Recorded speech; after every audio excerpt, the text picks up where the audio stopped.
Hey everyone, welcome back to the Hacker News Daily, where we break down the top stories that got the tech community talking. Yesterday was absolutely packed. We reviewed 28 stories, and let me tell you, the 5 that rose to the top really capture the full spectrum of what's happening in tech right now.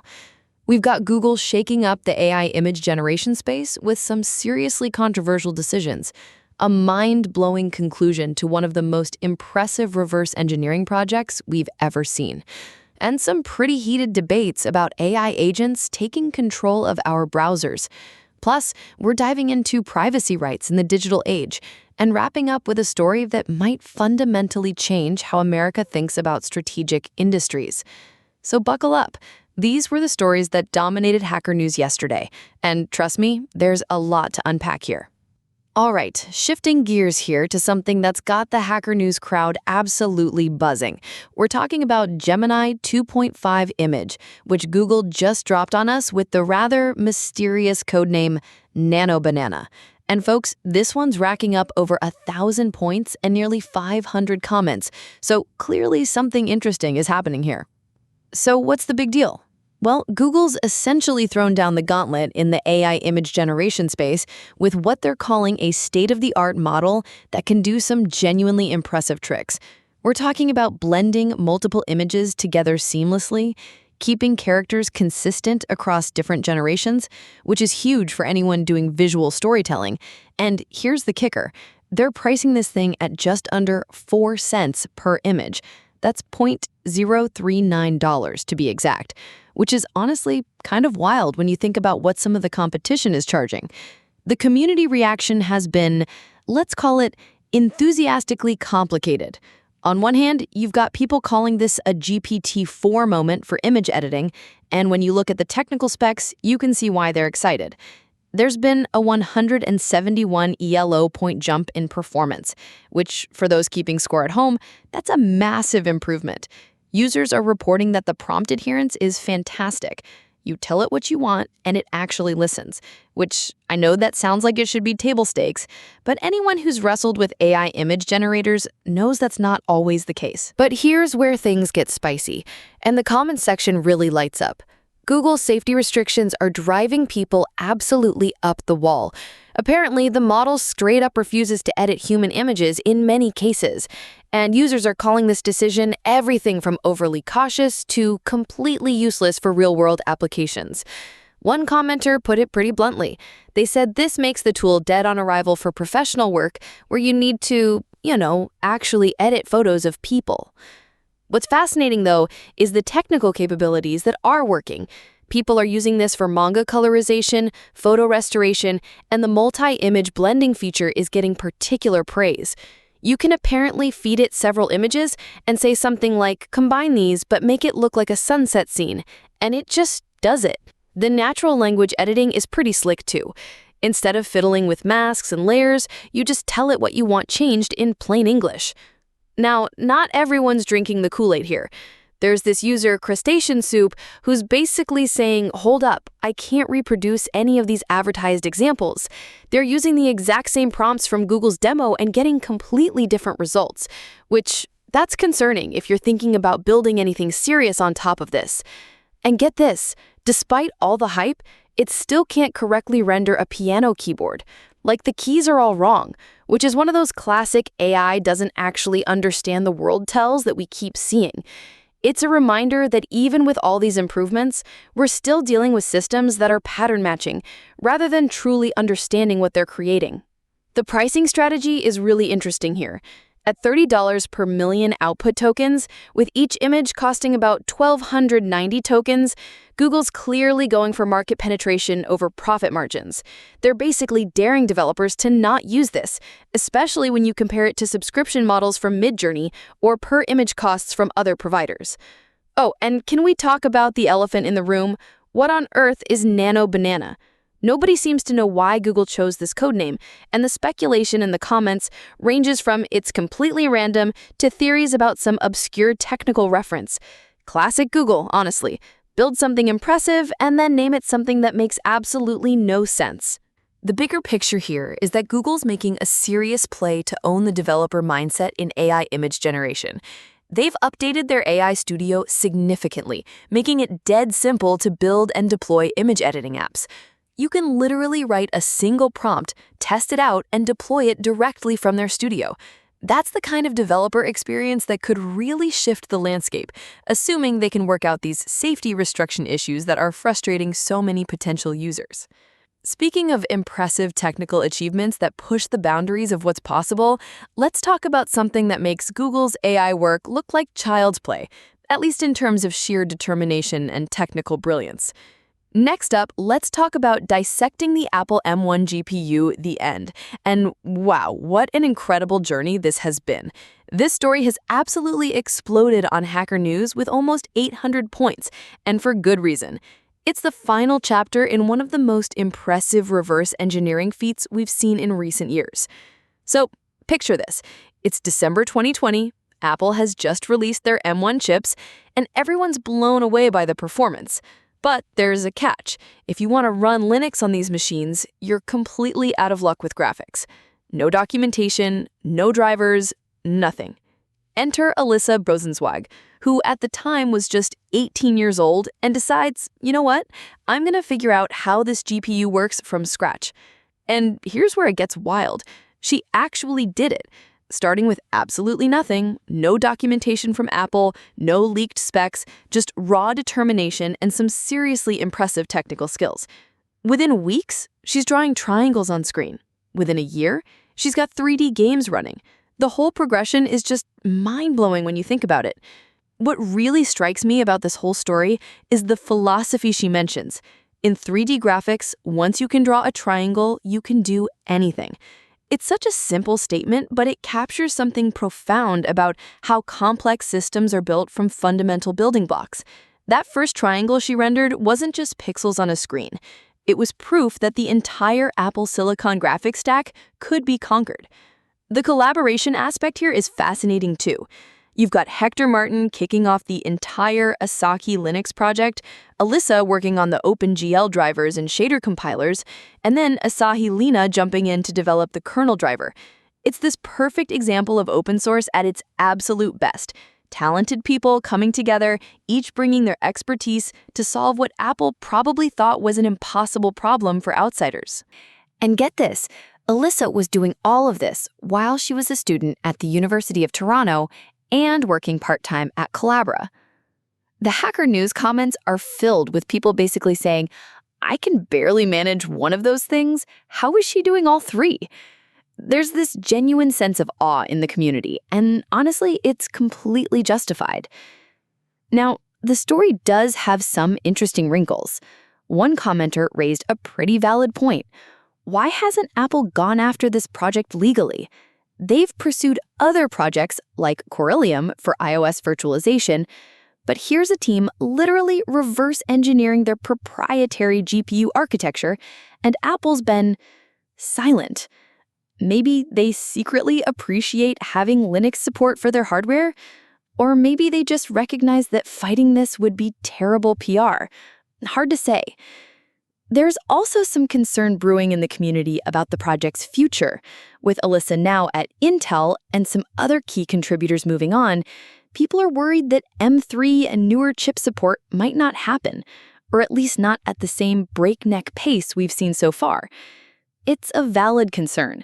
Projects like this often rely on a small number of incredibly dedicated individuals, and when they move on, momentum can really suffer. But here's what I think is the real legacy of this work.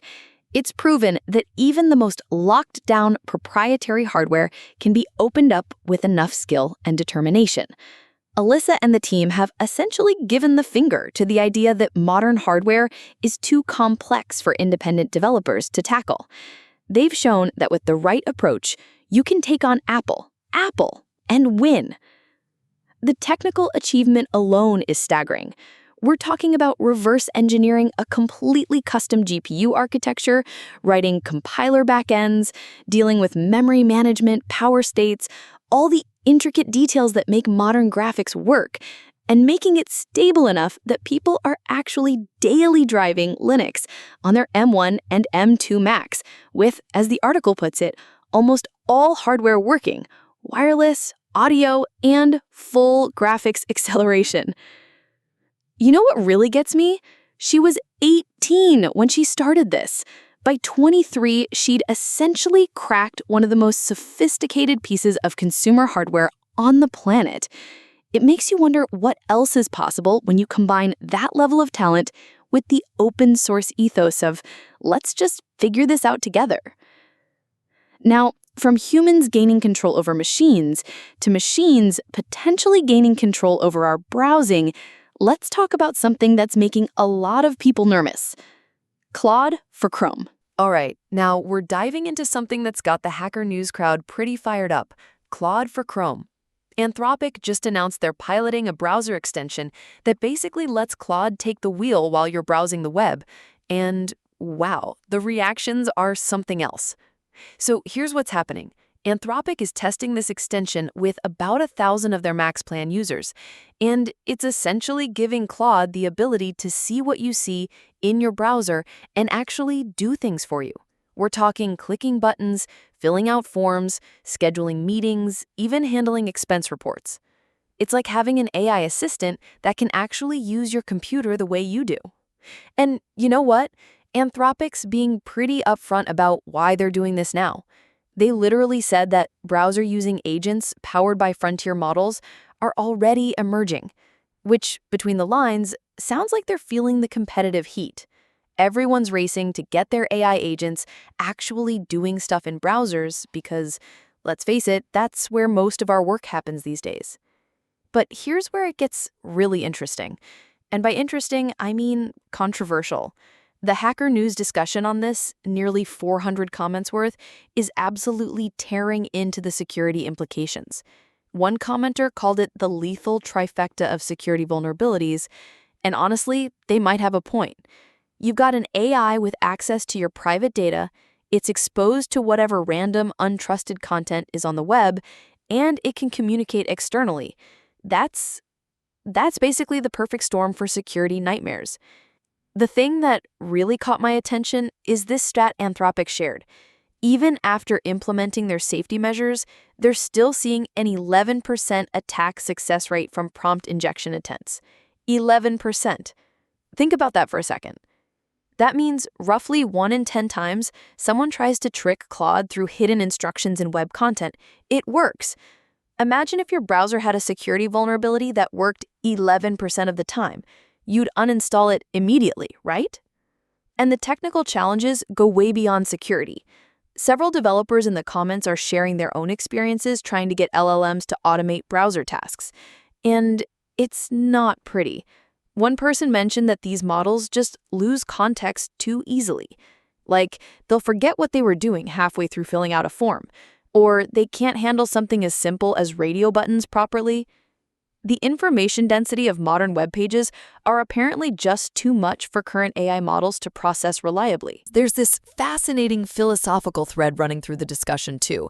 Someone pointed out that we're heading toward this bizarre future where AI agents are filling out forms that were generated by AI to be processed by AI systems, creating content that'll be read by other AIs. It's like, what's even the point anymore? Are we just creating this hollow internet where machines talk to machines while humans become increasingly irrelevant? But not everyone's doom and gloom about it. There's this user R0 at HN who thinks this could completely revolutionize how we browse the web. They're talking about TikTokification of browsing, where instead of searching for things, the AI just knows what you want to see next and takes you there. Could actually be a massive disruption to Google's whole search model if it works. And there's another interesting technical approach being discussed. This developer, Shardul Aveker, is saying, forget about having the LLM make decisions for every single click. Instead, record what you want to do once, then have the AI replay and adapt that recording. They claim it's way more reliable for complex, long-running tasks. You know what really strikes me about this whole situation? Anthropic knows this is risky. They're being super cautious with the rollout. They're publishing all these safety concerns up front. They're limiting it to a tiny test group, but they're doing it anyway because they feel like they have to. The pressure to ship AI agent capabilities is so intense that even the safety-conscious players are pushing forward despite the risks.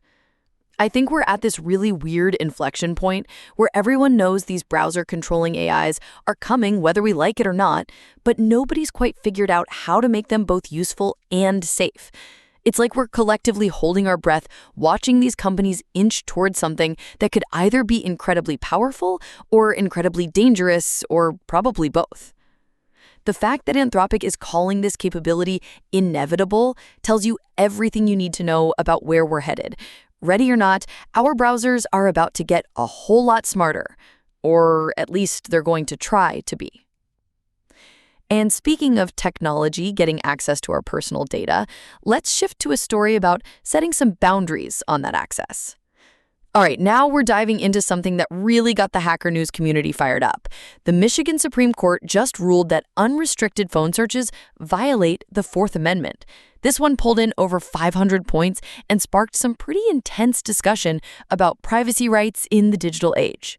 So here's what went down. The Michigan Supreme Court basically said, look, law enforcement can't just grab your phone and go on a fishing expedition through everything on it. They need specific probable cause for what they're looking for. And honestly, this feels like one of those rulings that should have been obvious, but apparently wasn't, which is kind of terrifying when you think about it. What really caught my eye in the comments was this detective story someone shared. They had a detective straight up ask them for blanket permission to search their entire phone. No specific reason, just let me look through everything. The person refused, and you know what? Good for them. But it shows you the mindset some law enforcement has. They're just hoping you don't know your rights or that you'll be too intimidated to say no.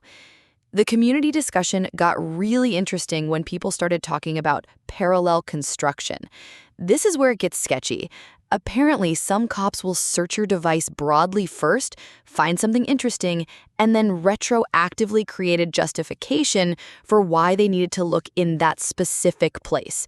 It's like, imagine someone breaking into your house, finding something questionable in your attic, and then saying, oh yeah, we had probable cause to search the attic specifically.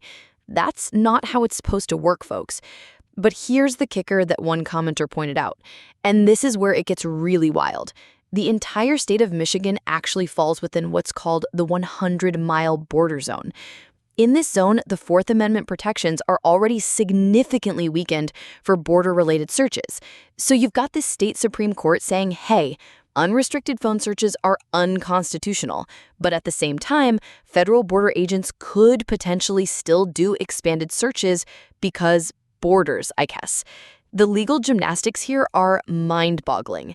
And there was this fascinating perspective from someone who zoomed way out and said, look, these Fourth Amendment protections only apply to about 0.5% of the global population, just U.S. residents, which, yeah, that's sobering. While we're debating the nuances of phone searches in Michigan, most of the world doesn't have these protections at all.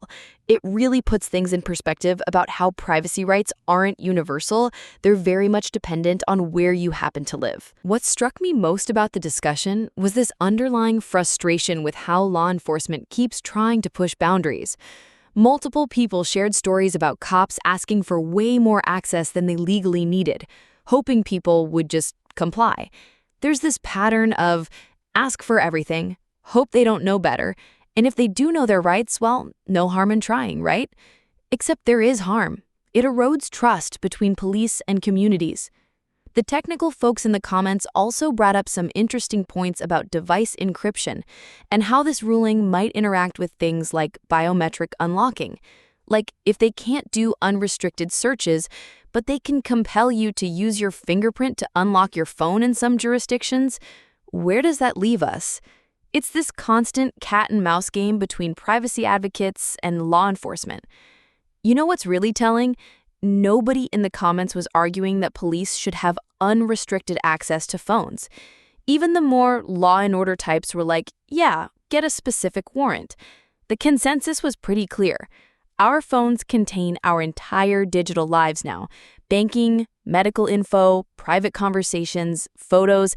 Giving unrestricted access to all of that without specific probable cause is just, it's too much power without accountability. This ruling is state level only, which means if you're outside Michigan, you might not have this protection. And that's another thing the community was discussing, the patchwork nature of privacy rights across different states. You could literally drive across a state line and have different constitutional protections for the device in your pocket. In 2024, when we're all carrying these incredibly powerful computers that know everything about us, that seems kind of absurd, doesn't it? And speaking of government involvement in technology, our final story today takes us into completely unprecedented territory for American economic policy. All right, shifting gears here to talk about U.S. intel.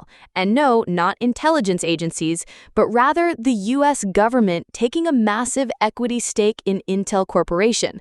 This one's got the Hacker News crowd absolutely fired up with over 500 comments. And honestly, I can see why. So here's what's happening. The U.S. government is putting in $8.9 billion into Intel and getting a 10% ownership stake in return.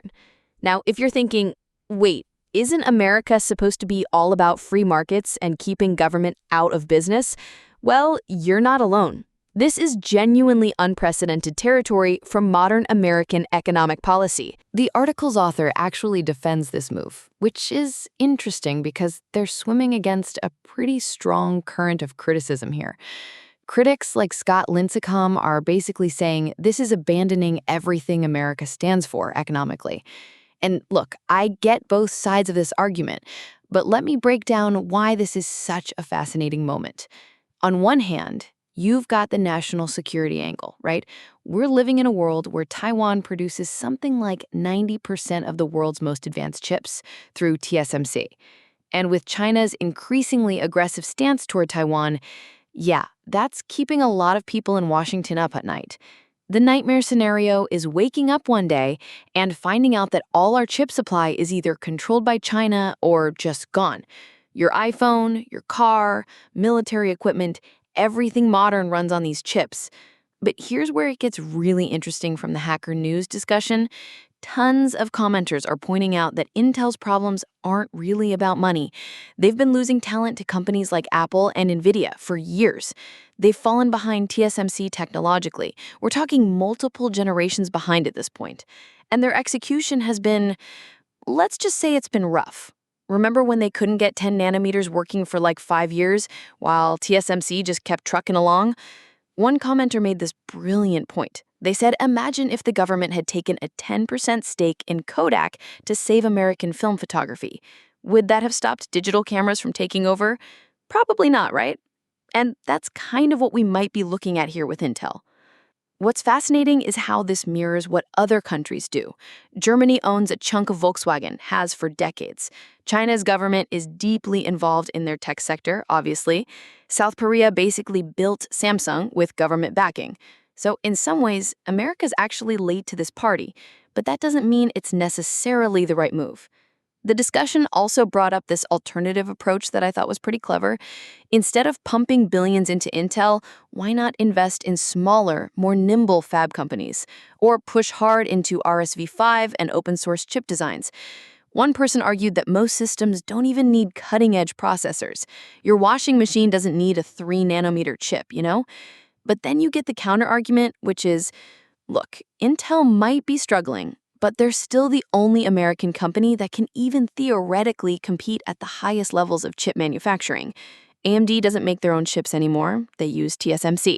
Nvidia uses TSMC. Apple uses TSMC. See the pattern? There's also this wild perspective from someone claiming to be from China who said, and I'm paraphrasing here, that China's patience with Taiwan has nothing to do with TSMC, and they believe China will surpass Taiwan's chip technology within 10 years regardless. Take that with whatever grain of salt you want, but it's an interesting data point about how this looks from the other side. The timing here is crucial too. This is happening under an administration that ran on America First rhetoric, and yet here we are with what some would call socialist-styled government ownership of private industry. The irony isn't lost on anyone. What really strikes me about this whole situation is that we're watching American industrial policy transform in real time.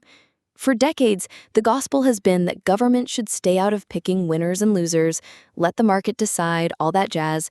But now we're seeing this recognition that maybe, just maybe, when it comes to technologies that are absolutely critical for national security and economic competitiveness, pure free market ideology might not be enough. The big question nobody can really answer is, will this actually work? Will government ownership help Intel catch up to TSMC, or will it just create a zombie company propped up by taxpayer money? Will political considerations start driving Intel's decisions instead of commercial ones? One commenter pointed out that once the government owns a piece of Intel, every decision becomes potentially political. Where to build fabs, who to hire, what projects to pursue. It all becomes fair game for political interference. And honestly, looking at Intel's track record over the past decade, I'm not sure $8.9 billion and a government board seat is going to fix what's fundamentally a culture and execution problem. But then again, maybe the alternative, letting Intel potentially fail and leaving America with zero advanced chip manufacturing capability, is even worse. It's one of those situations where all the options are kind of terrible and you're just trying to pick the least bad one. Thanks for joining me today to break down these top 5 stories from the 28 that appeared on Hacker News yesterday. If you found this interesting, make sure to subscribe. We'll be back tomorrow with another round of the stories that get the tech community talking. Until then, keep questioning, keep building, and keep that healthy skepticism alive. This has been your Hacker News Daily. Catch you next time.